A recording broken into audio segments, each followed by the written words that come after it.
Greetings, Pokefans! Michael here, and let's say there's this new Pokemon region, never before seen in the mainline Pokemon games, and they are building their first ever Pokemon League, like Alola did in Sun and Moon. The region is not very populated and lacks strong trainers among the locals, so they're forming this league in an attempt to attract strong trainers, along with tourism and immigration in general. Since the region doesn't have its own strong trainers, they have hired you, a world-renowned Pokemon trainer from another region, to come over and be this new league's first champion. And they're paying you handsomely for it. They have also agreed to let you select the Elite Four that will be working under you, offering them competitive enough salaries to attract them away from their current positions. The only stipulation is that you cannot hire any current or former champions. The hiring budget is great, but it's not great enough to pay for 2 different champions. So in this situation, who would you hire as your Elite Four? Let me know down in the comments below, but for the rest of this video, I'll be figuring out my own answer to this question. The first step is narrowing down the pool to just the most qualified candidates, and then I can select the top 4 from there. The most significant group of possible candidates are existing Elite Four members. So let's go through them first to see which ones would work and which ones would not. First is Lorelei, an ice specialist. Despite her notoriety and professionalism, I have my concerns. She claims to be an ice specialist while really being just as much of a water specialist in most of her teams, plus ice is usually not a difficult type to overcome, and I want my Elite Four to be legit. Additionally, she is no longer an Elite Four member in the Johto games, making me worried she would not be interested in returning to such a position. She's not eliminated outright, but I have my doubts. Bruno is a strong, powerful man, and the only Indigo Elite Four member to keep his position from the Kanto games to the Johto games. But he's a buffoon. He's a fighting specialist, yet almost all his teams have at least one Onix. You know, that giant rock snake with a lower attack stat than Piplup. I cannot hire someone who would make such illogical and terrible team composition decisions. He's all brawn, no brains, he's out. Agatha is also out. It's always bothered me that she claims to be a ghost specialist when she's clearly a poison specialist. Plus, she isn't an Elite Four member in the Johto games, indicating that she is retired. Well, I suppose she could also be dead. Either way, she's probably not available. And even if she was, I'm not really interested. Lance was an Elite Four member, but most recently he's a champion, meaning he is too expensive. Will is an interesting character. His initial team has 2 Zatus, which I don't love, but his team improves for the rematch. I'm not fully opposed to hiring him, but I am uncertain whether his eccentricities would increase interest in the league or deter it. Koga is a solid candidate. He has proven continued dedication to growing stronger despite his age, as evidenced from his ascension from gym leader to Elite Four member. However, he seems really into using bug types, which is not what he's supposed to be doing, and frankly, I don't recommend it. Next is Karen, who is an instant hire. I've said before, she is the only Karen that I would let speak to my manager, and I'm my own manager, so there you go.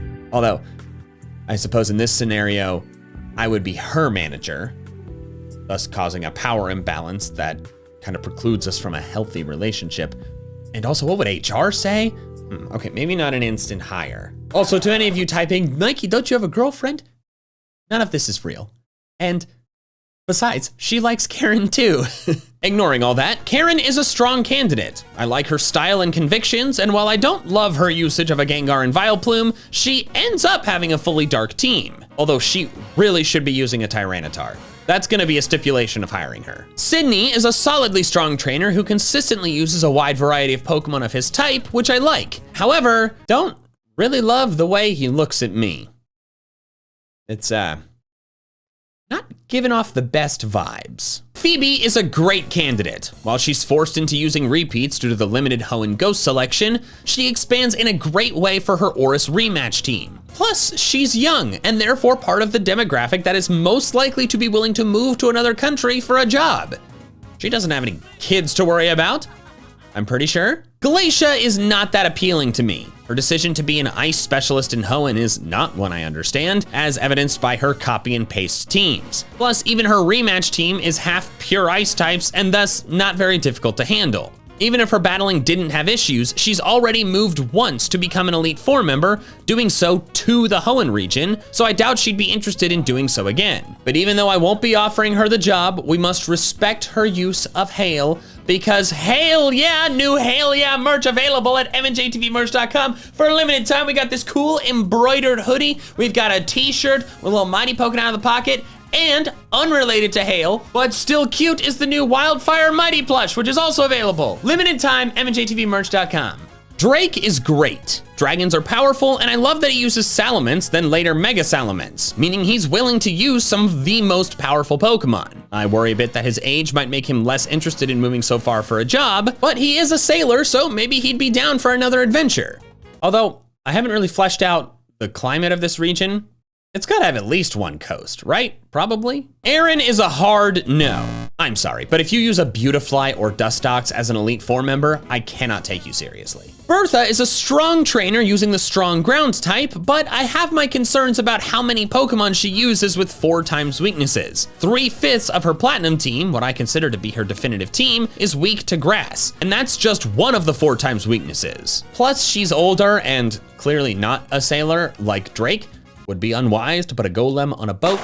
So I feel like she wouldn't be interested, which is okay, because I don't think I am either. Flint is kind of an idiot. He claims to be a fire specialist, yet more than once uses a team that's less than half fire type. That's not entirely his fault, since the Diamond and Pearl regional dex only has 2 fire types. Well, like, he should have known that and should have picked a different specialty and not marketed himself as a fire specialist when he's really not. Lucian is easily the best candidate of the Sinnoh Elite Four. He's intelligent, actually uses a team of entirely his type specialty in every appearance, and uses strong Pokemon like Alakazam, Bronzong, and Gallade. Add on that he's the strongest of his group, and he's someone I am certainly considering. Chantal is a strong candidate. She's able to be both an Elite Four member and an author, and someone with those time management skills is sure to be a high quality hire. Also, she uses Golurk and Chandelure, which are objectively cool. Marshall is also a strong candidate, seemingly literally. His team carries good coverage for their weaknesses, but I worry about their lack of dual types. He has trained under Alder though, a champion, so he has a really good resume. Grimsley was a Unova Elite Four member, but he has since stepped down and seems to be enjoying retirement in Alola, wandering about and excelling at Mantine surfing. I don't believe he'd be interested in exiting his vacation because based on his appearance change from Unova to Alola, the stress of being an Elite Four member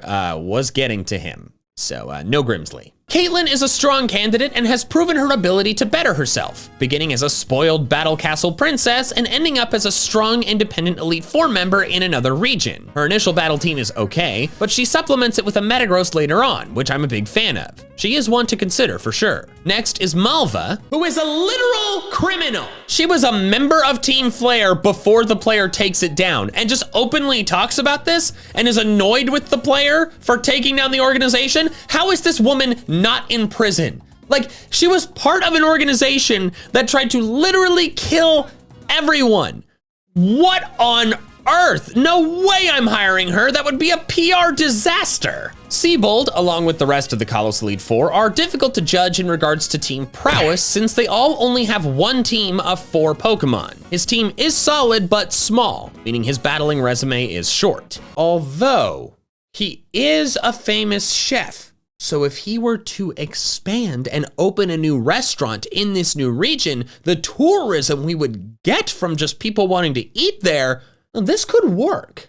Wickstrom is an odd duck, but being a steel specialist is always significant due to how strong the type is. I'll keep him in mind. Drasna is fine, but I don't think I'm interested in her. She's a dragon specialist, but fails to use a pseudo-legendary at any time, which isn't great considering how many of them are dragon type. There are better dragon specialists to choose from. Hala is a heavy hitter with strong Pokemon, but he's also the kahuna of Melee Island, and that's more than just a job. It's a true responsibility. The Island Guardian personally selects them, and kahunas have the honor of presiding over the island challenge, tending to the island ruins, and being a leader for their island's culture. I would not feel comfortable trying to take Hala away from that position, and the same goes for Olivia, since she is also a kahuna.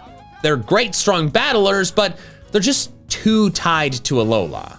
I'm also not considering Acerola for a similar reason. While not a kahuna, she is a trial captain, and while that is a temporary position, she is also the last living member of an Alolan royal family. I also feel very confident she'll end up as the Ula Ula kahuna once Nanu retires, and that she should remain there. Plus, she's literally a child.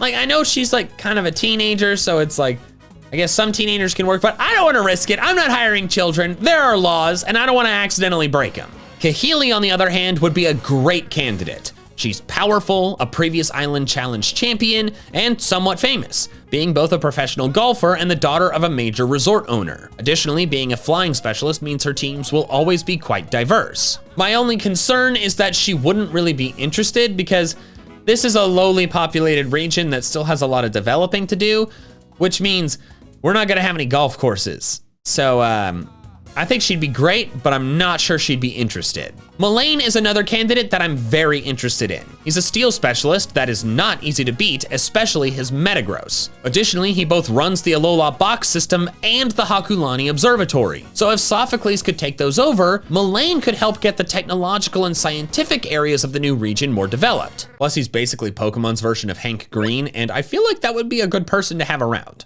Rika's pretty cool, and she's proven that she can be professional due to the additional roles she fills for the Pokemon League. I like her ground type specialty, but I worry that her squad is a bit underwhelming. Poppy is a literal baby. Y'all, are there not child labor laws in Paldea? Because there are in this new region, and I can't have a 3-year-old being an Elite Four member. Like, how is this allowed? No, send her to freaking daycare with her giant metal elephant.